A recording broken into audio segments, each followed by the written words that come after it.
Você está ouvindo a série de mensagens Milagres que foi ministrada na Igreja Batista Nacional de Ribeirão Preto nos meses de maio e junho de 2023. Episódio 1: O Milagre da Provisão. Compartilhe essa mensagem com amigos e familiares. E hoje eu vindo para cá, na verdade, eu acordei com algo no meu coração. E eu tenho absoluta convicção que é da parte de Deus.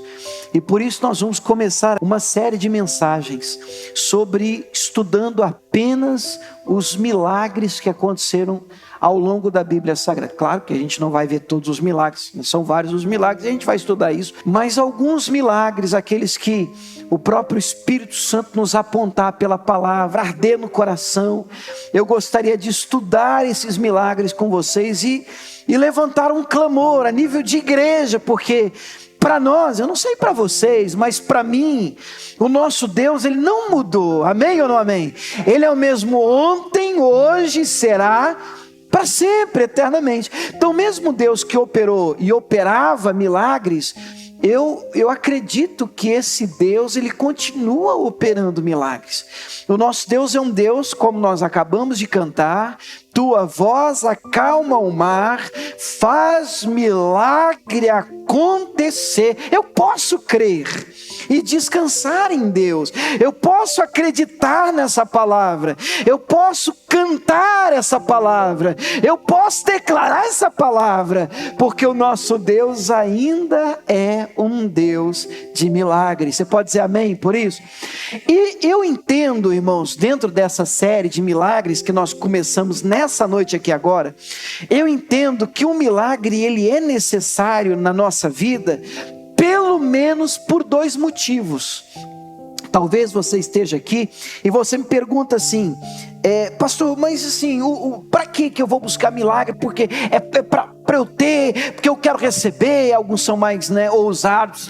Eu quero meu milagre para eu esfregar na cara do fulano que me disse que... Não, esse não é o propósito do milagre. Mas eu acredito que faz-se necessário milagres na nossa vida. Eles são necessários, pelo menos por dois grandes motivos. Eu gostaria de apontar para você esses dois motivos, porque toda quinta-feira, nesse mês de maio, a gente vai começar falando dos dois motivos até isso entrar no nosso coração. E o primeiro grande motivo está em João 4,48, que diz assim, olhando aqui para mim, vamos ler junto? João 4,48, Jesus diz, então Jesus lhe disse, agora, se não virdes sinais e milagres, não crereis. Então o primeiro grande propósito do milagre é fazer com que as pessoas creiam. Não necessariamente o que recebeu, mas aqueles que assistiram o milagre. Quando você lê Marcos 5, você percebe que ali está, pelo menos assim, em toda a Bíblia Sagrada, eu não encontro uma pessoa mais endemoniada, mais perturbada do que o cidadão de Marcos 5. Conhecido como endemoniado gadareno ou gerazeno. A Bíblia diz que Jesus chega ali depois de uma tribulação, de uma tempestade, finalmente eles alcançam aquela margem do outro lado, e ali já vem ao encontro dele esse endemoniado, esse perturbado. Havia uma legião dentro desse homem, e na hora que ele vê Jesus, manifesta aquela coisa, o homem nu se feria com pedras, ninguém conseguia amarrar, prender o homem, ele arrebentava os grilhões, ele não dormia nem de dia nem de noite, parecia um doido, mas também, irmãos, uma legião dentro daquele homem. Tanto é que quando Jesus liberta um homem, a Bíblia diz que aquela legião sai daquele homem e entra em cerca de 2.000 porcos. Como é que uma pessoa pode viver com tamanha possessão maligna? Mas Jesus liberta esse homem. Você pode dizer glória a Deus por isso. Ele tem um encontro com Jesus, agora ele está livre. E aquele homem que antes ninguém amansava, ninguém conseguia conversar com ele, ele andava nu, ele era uma espécie de louco, de maluco. Agora ele foi visto assentado em perfeito juízo, e todos temeram, e todos olhavam assustados. E você sabe como é que termina essa história? Você pode conferir depois em Marcos 5, eu só estou fazendo uma introdução. A Bíblia diz que, graças ao milagre que este homem recebeu, muitos creram em Jesus. Você pode dizer glória a Deus por isso? Esse padrão se repete. Quando você vai para João capítulo 11, você vai ver outro milagre, a ressurreição de Lázaro. Depois que o milagre acontece na vida de Lázaro, Jesus traz aquele homem, depois de 4 dias morto à vida. A Bíblia diz que muitos, até judeus, passaram a crer nele. Em João no capítulo 2, o primeiro milagre que Jesus realizou, e aí eu vou ler pelo menos esse aqui, João 2, versículo 10, qual foi o primeiro milagre mesmo que Jesus fez? Transformou a água em vinho. Tem gente que cita isso e nem sabe que está falando de milagre. Você viu fulano? Fulano mudou da água para o vinho. Está citando o primeiro milagre, pelo menos esse foi o primeiro registrado. E como é que ele termina depois que a água vira vinho? Lá na altura do verso 10, João 2,10, o texto diz assim: e disse-lhe: todo homem põe primeiro vinho bom, e quando já tem bebido bem, então o inferior. Mas tu guardaste até agora o bom vinho. E aí o texto vai dizer no verso 11, vamos comigo? Jesus principiou assim os seus sinais em Caná da Galileia, e manifestou a sua glória. Agora, e os seus discípulos creram nele. Eu já ouvi gente dizendo que esse milagre aqui não serviu para nada. Todo milagre traz consigo pelo menos 2 propósitos. Qual é o primeiro? Volta naquela primeiro slide. Qual é o primeiro grande propósito do milagre na vida de alguém? Por que nós precisamos buscar isso na nossa vida? O primeiro grande propósito é fazer com que as pessoas creiam. Quando você é agraciado, quando algo da parte de Deus acontece na sua vida, as pessoas ao seu redor que estão assistindo isso, elas são levadas a crerem no Senhor Jesus. Você pode dizer glória a Deus por isso? Então esse é o primeiro grande propósito do milagre. Mas há um segundo, pelo menos na minha opinião, e eu quero apontar. O segundo propósito do milagre é entender que este não pode parar em nós. E o que eu quero dizer com não pode parar em mim? Deus não trabalha, o evangelho não é para egoísta. Infelizmente, com a apresentação de um evangelho deturpado, algumas pessoas acabam sendo atraídas a uma igreja com base em orações egoístas, como: meu Deus, para mim, para mim, para eu, para eu, para eu, para mim, para mim, para mim, para eu, mais um pouquinho para mim, para mim, para mim, para eu, para eu. Tem gente que só sabe orar assim, mas evangelho tem mais a ver com o outro do que com a gente. Você pode dizer amém? Eu vou falar de novo, você fala um amém só para eu acreditar no seu amém, né? Evangelho tem mais a ver com o outro do que com a gente. Evangelho de Cristo é isso. É você se importar, é você estender a mão, é você ser um instrumento de bênção, do favor de Deus, não só para si. Eu não quero um milagre porque eu quero o meu milagre, vou amarrar, abraçar, ficar aqui, meu milagre, não quero nem saber dos outros. Não. Há um segundo propósito tão importante quanto o primeiro. Além de que as pessoas passem a crer em Deus através do seu milagre, é interessante que você entenda que quando Deus te abençoa, Ele te abençoa para você abençoar alguém. Quando o Senhor Deus faz algo na sua vida, Ele te dá alguma coisa, Ele te leva a um novo nível, Ele te coloca, enfim, Ele opera na sua vida, Ele o faz, não para que um milagre pare em você, mas para que você passe isso adiante. Você crê nisso? Escute o que diz 2 Coríntios 1:4. Diz assim, vamos comigo? Bendito seja o Deus e Pai de nosso Senhor Jesus Cristo, o Pai das misericórdias, o Deus de toda consolação, que nos consola em toda a nossa tribulação. Para quê que Ele nos consola, nos abençoa, nos livra? Para quê? Para que também possamos consolar os que estiverem em alguma tribulação. Olha que lindo! Com a consolação com que nós mesmos somos consolados de Deus. Eu recebi uma graça da parte de Deus. No pior momento da minha vida, eu estava enfrentando um problema conjugal, ou financeiro, ou um problema com filho. Graças a Deus, o Senhor operou um milagre naquela área da minha vida. Para quê? Para que eu possa consolar alguém, abençoar alguém, ser um instrumento na vida de alguém que está passando por aquilo que eu passei. Eu posso dizer para esta pessoa: eu sei o que você está sentindo, eu posso apontar uma saída para você. A palavra de Deus diz assim: eu vivi isso, Deus fez na minha vida, Ele pode fazer na sua também. Você pode dizer amém? Então, quais os dois propósitos, a princípio, né? Quais os dois propósitos do milagre? Por que essa igreja precisa buscar milagres? Por que nós devemos orar a Deus e nos atrever a dizer: Senhor, nós queremos viver milagres na nossa vida? Bom, em primeiro lugar, por quê? Porque milagre faz com que outras pessoas creem no Senhor também. Você pode dizer amém? Milagre atrai.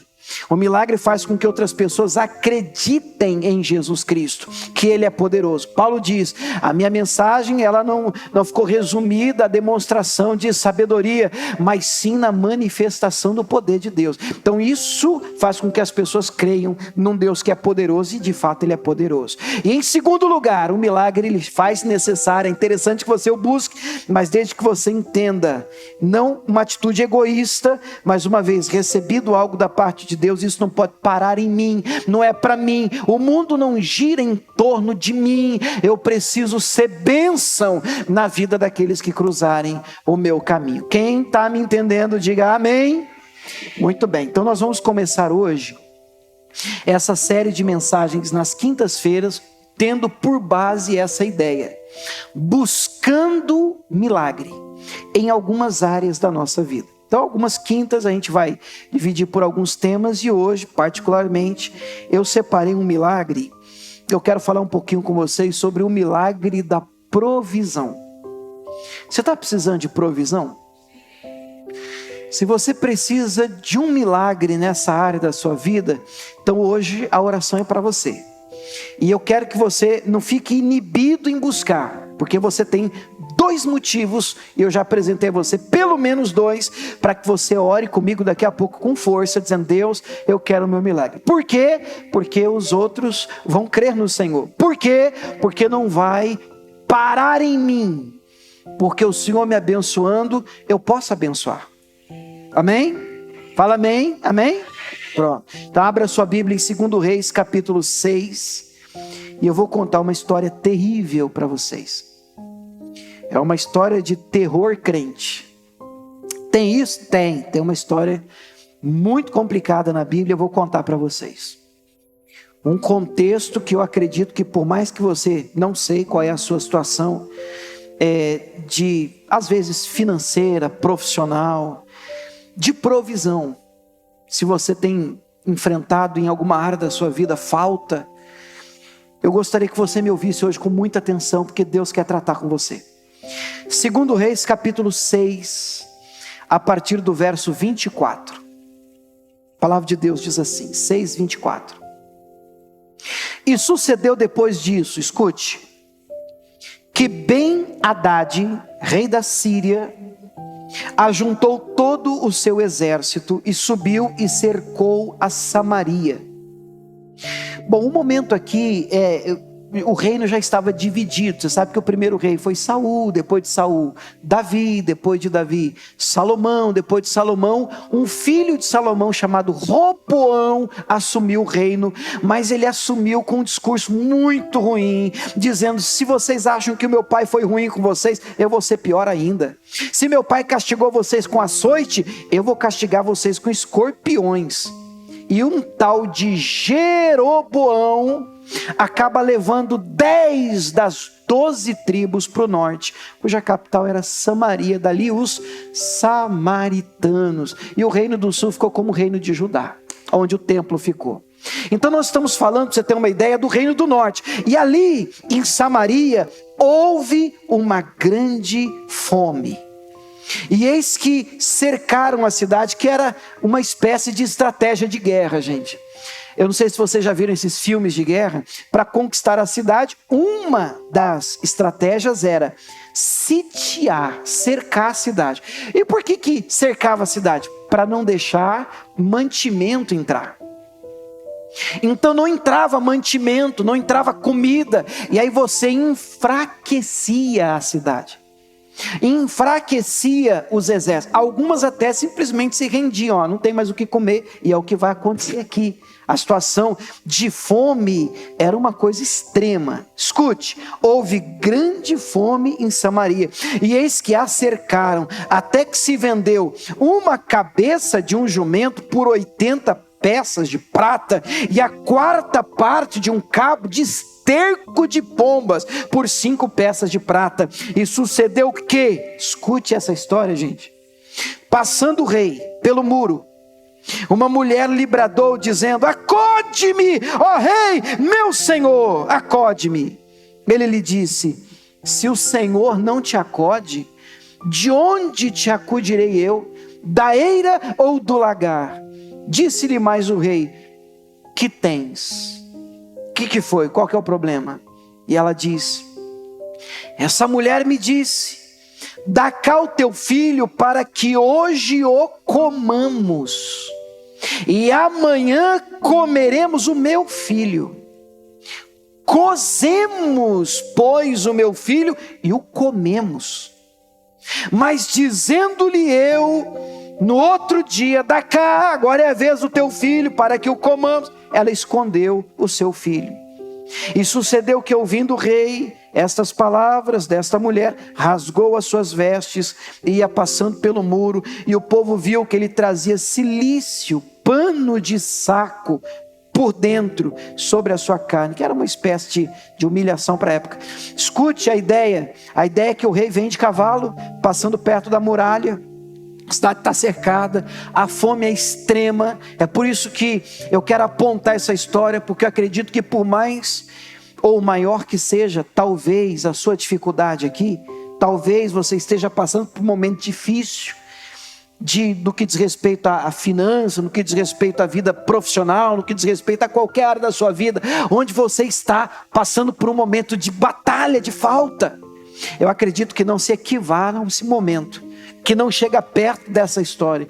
O texto diz que, passando o rei no cavalo, pé do muro, uma mulher está em cima do muro, ela grita: ó rei, me acode, rei, me ajuda, rei. Eu disse assim: mas se Deus não acode a gente, como é que eu vou acudir? Mas me conta, o que foi? Qual que é o problema? Ó rei, é o seguinte, rei, eu combinei com essa mulher aqui, que hoje, me dá aqui o teu filho, para a gente cozinhar o teu filho. Você não entendeu errado, é isso mesmo. A gente mata, a gente cozinha, canibalismo. E aí amanhã é a vez do teu, e aí eu matei o meu, a gente comeu e cozinhou o meu, agora chegou a vez de matar o dela, e ela não quer entregar o dela, e o rei tem que ouvir isso, e a reação, meu Deus do céu, ela lhe rasga a veste, e diz: meu Deus, o que é isso? Como é que pode uma fome tão extrema, uma necessidade tão grande como essa? O problema é grave. O problema é grave ou não é? O problema é grave. O problema é grave. E quando o problema é grave, do que nós precisamos? A resposta que eu quero ouvir de vocês é de um milagre.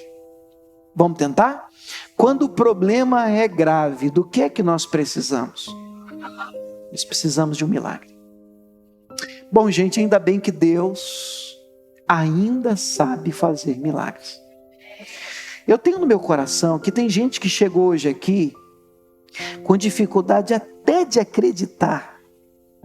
Porque, olha o que eu acabei de dizer, quando o problema é grave demais, a gente precisa de um milagre. É que às vezes o problema ele é tão grave, que a gente perde até a fé. Estão comigo, gente? A gente começa a duvidar se realmente é possível sair dessa em que você entrou. Você olha para as circunstâncias, olha que história. Você olha para uma história dessa e diz, meu Deus, estão matando criança para cozinhar e comer. Só um milagre, só uma intervenção sobrenatural para mudar um cenário desse. E aí lá no versículo de número 33, eu estou no capítulo 6, mas lá no versículo de número 33, você vai perceber inclusive que a postura do rei era de quem acreditava isso a Deus. Esse momento de dificuldade, ele diz assim no 33, estando ele ainda falando com eles, eis que o mensageiro descia a ele e disse o rei, o que o rei diz? Eis que este mal vem do Senhor. Que mais, pois, esperaria eu do Senhor? Ele realmente acredita aquele momento, aquela situação, ele diz assim, isso aí é Deus que está fazendo, sei lá, é Deus. Tanto é que na NVI, eu gosto da versão como apresenta a NVI, o texto diz assim, mesmo versículo, verso 33, enquanto ainda falava, o mensageiro chegou e na hora o rei disse, essa desgraça vem do Senhor. Por que eu devo ainda ter esperança no Senhor? Você vê que tem gente assim, igualzinho esse rei. Já perdeu a esperança no Senhor. Então eu quero começar dizendo a você, não perca a esperança. Porque como o pastor Miguel leu agora há pouco aqui, nós oramos, tivemos um momento de intercessão. O nosso socorro vem do Senhor. Então onde é que tem que estar a sua esperança? No Senhor. Você vê que eles já tinham perdido a esperança. Mas lá no capítulo 7, que é o próximo capítulo, vira aí a página. Como é que começa o capítulo 7? Com uma profecia. Com uma palavra liberada por um homem de Deus. Eu queria que você olhasse para mim. Nós vivemos dias difíceis, é verdade. Nós vivemos dias de igrejas, de excessos. Nós vivemos dias de alguns absurdos em nome de Deus. Nós vivemos dias de algumas práticas em alguns lugares que se chamam de igreja, que sinceramente me assustam. Eu não sei se assusta você. Mas de vez em quando eu vejo algumas coisas na internet que como pastor eu sinto vergonha, eu digo, não é possível, isso não é possível, e tem gente que põe isso tudo no mesmo saco e me dá vergonha, minha orelha queima, isso não é possível, que isso é igreja, que estão fazendo isso no Evangelho de Cristo, cada bizarrice em nome do Senhor. Que não existe nada bíblico, deturpações, heresias, mas isso não nos dá o direito de desacreditar da palavra de um Deus que opera milagres. Quem está me acompanhando, amém? Porque tem gente que sai do extremo e em nome de uma cautela, um zelo pela palavra de Deus, já não acredita em palavra nenhuma liberada, não acredita mais em milagre, não acredita mais em intervenção divina, não acredita mais que Deus pode agir, não importa quão difícil a sua situação seja. Mas pode ser uma situação tão terrível, e por isso eu escolhi essa, mas eu quero dizer para você, querido, que mesmo assim, Deus pode agir. E quando Deus age, ninguém impede. Operando eu, quem impedirá? Ninguém pode impedir. Então o capítulo 7, verso 1, começa com uma palavra. Escute. Então disse Eliseu. Esse eu respeito. E eu gostaria que você gravasse essa frase, porque quem disse faz toda a diferença. Eu penso assim, querido, eu vou me arriscar um pouco, mas o dia que você encontrar um lugar sério para você congregar, você tem que pegar firme, porque não está fácil. Não está fácil. Hoje você não sabe se a pessoa que está aqui ministrando é ou não é de Deus, porque Jesus nos ensinou que você não julga uma árvore pela copa, pela folhagem, mas você julga pelo fruto. Você não pode olhar uma pessoa cantando bem, orando bem, pregando bem e dizer, é de Deus. Não, isso é dom. Você tem que conviver com essa pessoa, você tem que se aproximar dessa pessoa, e você tem que buscar na vida desta pessoa fruto. A marca de uma vida de alguém cheia do Espírito Santo são frutos. Você pode dizer amém? Fruto, fruto, é fruto. Ah, olha como profetiza. Eu quero saber como é que é o casamento, como é que cria os filhos, como é que se comporta. É uma pessoa de palavra? Eu quero saber como é ele no trânsito. Dá uma bola para esse cara chutar, vamos ver como é que ele é. E tem gente, meu irmão, que vai bem até ali e depois você manifesta. Fruto, fruto. Então, quando eu olho para essa frase simples, é um caos. Samaria está mergulhada num caos. E a mudança começa com essa frase. Então, disse Eliseu. Sabe, querido, se você encontrar um lugar onde exista um Eliseu, você entendeu o que eu estou falando? Mas se você encontra um ambiente, se você faz parte de uma igreja séria, se você tem pastor sério, se você tem alguém, eu não sei se você tem outra terminologia, tem igrejas que tem célula, grupo familiar, enfim, mas se você enxerga confiança numa liderança, que você vê como homem de Deus, mulher de Deus que seja, querido do céu, pelo amor de Deus, agarra isso.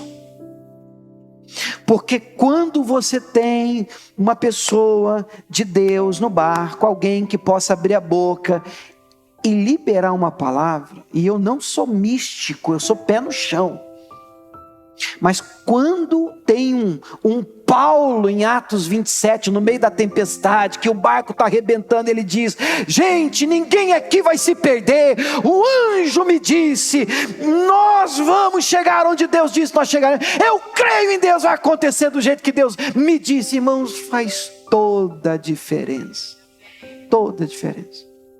É por isso que Satanás tem jogado muito pesado, graças, e eu entendo, muitas decepções, feridas, em nome de Deus, porque como eu disse a vocês, está difícil, o excesso é muito, né, bizarrice tem demais. Muita gente se utilizando do nome do Senhor, sei lá, para proveito próprio. Mas o capítulo da mudança, do início do milagre, começa com uma frase muito simples. Então, disse Eliseu. O que Eliseu diz? Vamos ver? Ouvi a palavra do Senhor. Assim diz o Senhor. Amanhã, quase a esse tempo, menos de 24 horas, uma medida de farinha haverá por um ciclo, e 2 medidas de cevada por um ciclo à porta de Samaria. Amanhã, um milagre de provisão vai acontecer. Amanhã. Na hora que esse homem diz isso, eu entendo perfeitamente. Se você está aqui, você escuta uma palavra assim, como Eliseu libera, eles olham assim, porque eu não sei vocês, mas às vezes a gente tem tentado olhar, de dar uma observada na nossa situação, né? De dar uma examinada no vale dos ossos secos, a gente vê, espera aí, não está só seco, está sequíssimo. Peraí, o negócio, vale a situação aqui. E filho do homem, pode acontecer. Mas é o Senhor que sabe. É o Senhor que sabe. É o Senhor que sabe. E aí, você escuta uma palavra na igreja, no rádio, na televisão, no seu devocional, lendo a Bíblia. Enfim, uma palavra é liberada e Eliseu diz: amanhã um milagre de provisão vai acontecer aqui nesse lugar. E a coisa é tão séria que no versículo seguinte, no 2, o texto vai dizer assim: porém, um capitão, em cuja mão o rei se encostava, uma espécie de braço direito do rei, né? Respondeu ao homem de Deus e disse: eis que ainda que o Senhor fizesse janelas no céu, poder-se-ia fazer isso? É ruim, hein? Ainda que tivesse janela no céu e Deus abrisse a janela, amanhã mudar isso aqui, nós estamos cozinhando criança, rapaz, para comer, nós estamos morrendo de fome, eu não sei como, eu não vejo como. Querido, se você não vê, é por isso que o nome é milagre, porque se você vê, vai e faz, querido. Se você enxerga uma saída, passa por ela. Se você vê como resolver o seu problema, resolva. Mas é quando a gente não vê saída e a gente é tentado a dizer: Deus, eu não vejo como. Então você precisa de um milagre. E Deus faz milagre, gente? Faz. E aí a gente é tentado a mensurar, medir Deus na nossa pequenez. A gente olha para a nossa situação, dá uma examinada, diz assim: amanhã, essa semana, você não está sabendo, quanto que eu estou devendo, se você contar aqui, você vai me abraçar, nós vamos chorar nós dois juntos. Mas Deus não pode fazer? Eu não estou pregando preguiça, eu não estou pregando misticismo, eu não estou dizendo vai para casa, nem vai trabalhar amanhã, deita na rede, porque vai estacionar um carro forte. Não é isso que eu estou dizendo. Você continua, vai para a guerra, vai para a luta. O que você pode fazer, faça. Mas contando com um Deus que pode surpreender você. Alguma coisa diferente. Eu ia dizer pode acontecer, eu vou me atrever, ousar dizer vai acontecer. Uma coisa diferente vai acontecer. Eu sei que talvez você entrou aqui pensando: pastor, olha, eu já fiz, já pensei, eu já calculei, se tudo continuar do jeito que está, enrolou com força, Então alguma coisa diferente vai acontecer. E a minha parte, e a sua parte? Crê. É simples e complicado ao mesmo tempo. Se você ficar olhando muito para a circunstância, você vai ter dificuldade de acreditar numa palavra dessa. Então, às vezes, você tem que ignorar sentimentos e emoções da sua carne. E todo crente, aquele crente cheio do Espírito Santo, é meio doidinho, irmão. Calma, não estou falando que você é... Não, um pouquinho doido, sim. Porque a Bíblia diz que para os que creem, loucura. Para aqueles que não creem, loucura. Mas para os que creem, é o poder de Deus. É o poder de Deus. Então tem coisa que você às vezes dividindo com alguém, principalmente, eu tenho mensagem, palavra, promessas de Deus no meu coração. E algumas, eu acho que se eu compartilhar, dependendo com quem eu compartilho, vai dizer assim: tadinho, não está bem. Dá um remédio para ele aqui que ele não está legal da cabeça. Mas, poxa, se é para sonhar, se é para acreditar, vamos fazer isso com força. Se é para esperar um milagre, vamos orar, vamos clamar e vamos sonhar com um milagre com força. Mas a Bíblia diz que esse capitão, ele não acreditou não. Se ainda tivesse céu, uma janela no céu, isso aí não tem como acontecer. Como é que termina o 2? O profeta responde: você vai ver com os teus olhos, mas você não vai comer. Triste é você ouvir que aconteceu e você não participou.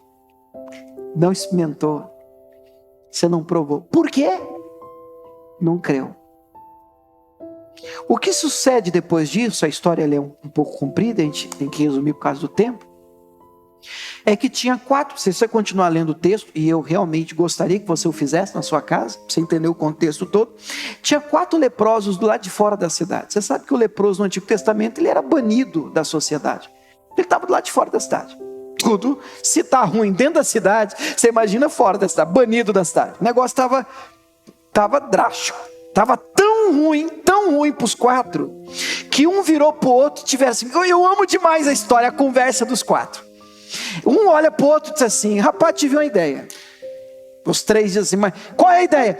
A ideia é a seguinte, se a gente ficar aqui e a gente não fizer nada, nós vamos morrer. Os 3, nós vamos morrer. Nós vamos morrer porque nós estamos morrendo. A coisa está feia aqui. Vamos fazer o seguinte, se a gente entra na cidade, nós somos proibidos de entrar na cidade. O pessoal lá mata a gente. É verdade. O pessoal não vai deixar a gente entrar, vai matar a gente. Nós estamos cercados pelos inimigos. Vamos dar lá no arraial dos círios, dos inimigos. Vamos ver o que acontece. Se eles prenderem a gente, sei lá, escravizar a gente, nós já estamos no lucro. Pelo menos a gente vai ter comida lá. Se matar a gente já não ia morrer mesmo? Vocês entenderam? Perdido por perdido, e um olha para o outro assim, fechou, vamos embora, vamos arriscar nossa vida, vamos embora. Os 4 vão até o acampamento do inimigo, mas o texto diz que Deus fez os inimigos sírios ouvirem um barulhão, que parecia um exército enorme vindo contra, eles não viram nada, mas eles ouviram um barulho de um grande exército. Deus fez eles ouvirem, e eles desesperados saíram do jeito que estava, fugiram e deixaram tudo para trás, mantimentos, animais, as barracas, dinheiro, prata, ouro. E os 4 leprosos chegam no acampamento, não tem ninguém, só comida. Vocês estão ouvindo a história? Aí eles entram numa tenda, comem, a barriga fica até dura. Aí entra na outra tenda, come, entra na outra tenda, come, e pega mais, e esbanjando eles olham um para o outro e dizem assim, não é bom o que a gente está fazendo, porque esse é um dia de boas novas, e a gente não está compartilhando isso. A gente tem que ir lá contar para o pessoal da cidade que tem comida aqui, porque estão cozinhando criança lá para comer. E a postura desses leprosos, e eu não sei se você entende isso à luz do Novo Testamento, porque na altura do campeonato, o leproso sou eu, mas não sou só eu, você também. Aquele que foi alcançado pela graça do Senhor Jesus, que não merecia tamanha bênção, mas nós temos aprendido que um dos propósitos de receber um milagre da parte do Senhor é compartilhar isso. Não pode parar na gente. Então nós precisamos levar estas boas novas para aqueles que estão famintos lá fora. Quem está entendendo, diga amém. E lá vem os 4, no muro da cidade, tem comida lá. Eles mandam primeiro a turma com os cavalos para dar uma examinada, para ver se não é golpe. Aí eles vão, examinam, não é que tem mesmo, eles voltam e avisam. Irmão, a turma com fome, o povo. Lá na altura do verso de número, pula aí para o versículo de número 16, 7:16. Quando o povo ouviu a notícia, para segurar uma turma faminta, não tem jeito. O povo saíram debandada.